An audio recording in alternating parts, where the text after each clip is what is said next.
अहिल्या देवी का नाम भारतीय इतिहास में एक प्रतिष्ठित स्थान रखता है।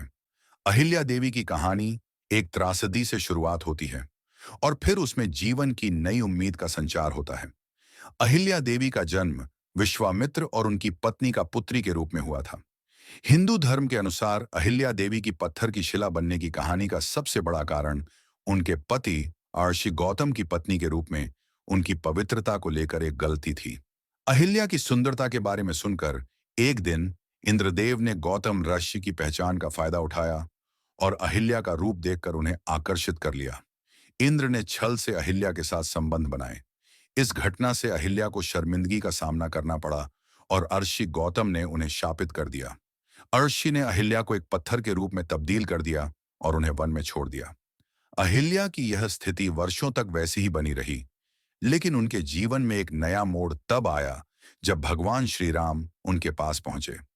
एक दिन जब श्री राम और उनके भाई लक्ष्मण अयोध्या से वनवास पर निकल पड़े थे, तो उनकी यात्रा के दौरान उनका मार्ग उस स्थान पर आया जहां अहिल्या देवी पत्थर की शिला बनी हुई थी। श्री राम ने अपने चरणों से उस शिला को छुआ और उनके आशीर्वाद से अहिल्या देवी का पत्थर का रूप मिट गया। उनका शरीर फिर से जीवन से भर गया और उन्होंने भगवान राम को धन्यवाद दिया। राम के आशीर्वाद से अहिल्या ने अपनी मुक्ति प्राप्त की। यह उनके लिए एक जीवन दान जैसा था। अब वह अपने पापों के लिए प्रायश्चित कर सकती थीं और उनका जीवन फिर से सामान्य हो गया। राम के दर्शन से अहिल्या का जीवन बदला और उन्होंने भगवान श्री राम के प्रति अपनी निष्ठा और श्रद्धा को व्यक्त किया। यह घटना यह सिखाती है कि भले ही किसी व्यक्ति ने कोई बड़ी गलती की हो, लेकिन अगर वह सही मार्ग पर लौटे और सच्चे मन से प्रायश्चित करे, तो उसे जीवन में पुनः अवसर मिलता है। अहिल्या देवी की कहानी हमें यह सिखाती है कि जीवन में गलती करना मानव स्वभाव है, लेकिन उस गलती का प्रायश्चित करना और पुनः सही मार्ग पर चलना हमारे आत्मा को शुद्ध करता है।